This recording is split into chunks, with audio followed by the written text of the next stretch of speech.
సాహిత్యంలోనే హితవు అనే మాట ఉంది. సమాజ హితవు కోరేది సాహిత్యం అనే అర్థం చేసుకోవచ్చు మనము.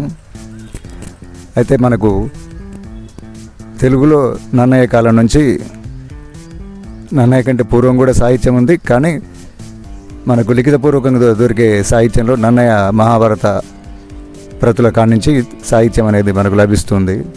ఈ సాహిత్యంలో ఆయా కాలాలలో ప్రజలకు సమాజానికి అవసరమైన పద్ధతులు ఏవో అవి ఆ పద్ధతిలో సాహిత్యం రాసుకుంటూ రావడంతో మనకి ప్రాచీన సాహిత్యం అని, ఆధునిక సాహిత్యం అని చెప్పి స్థూలంగా 2 భాగాలు విభజించుకుంటాం.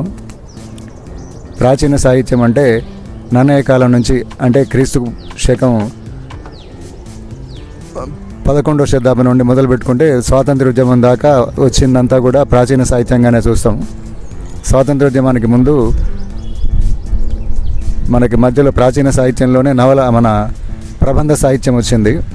ఆ ప్రబంధ సాహిత్యం తర్వాత అభ్యుదయ సాహిత్యం తర్వాత విప్లవ కవిత్వం తర్వాత ఈ దళిత ఉద్యమాలు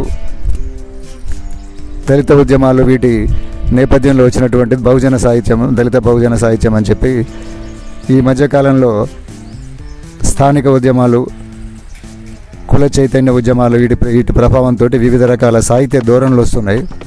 అయితే ఈ సాహిత్య ధోరణులని ప్రత్యేకమైనటువంటి భాగంగా చూస్తామా లేదా అనేది మనం ముందు ఇంకా ఆలోచించి చూడాలి. ఇప్పుడు వస్తున్నటువంటి సాహిత్యంలో, వర్తమాన సాహిత్యంలో పరిశోధనలు బాగా జరిగిన తర్వాత డాక్టర్ సి నారాయణ రెడ్డి గారు గొప్ప అభ్యుదయ కవి, గొప్ప పరిశోధకుడు. ఆయన గురువుగారు దివాకర్ల వెంకటావధాని అంటే మించిన పరిశోధకుడిగా ఆయనకు పేరున్నది.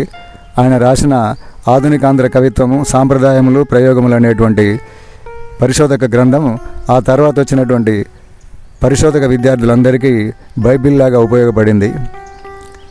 ఆయన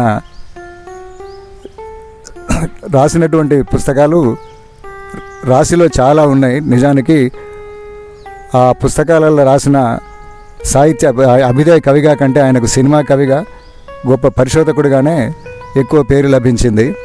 ఆయన విశ్వవిద్యాలయంలో ప్రొఫెసర్గా కూడా కొన్నాళ్ళు పనిచేశారు, ఎంపీగా పనిచేశారు, విశ్వవిద్యాలయ ఉపకులపతిగా పనిచేశారు.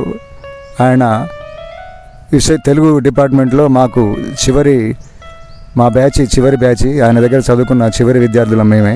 అది మా అదృష్టంగా భావిస్తాము.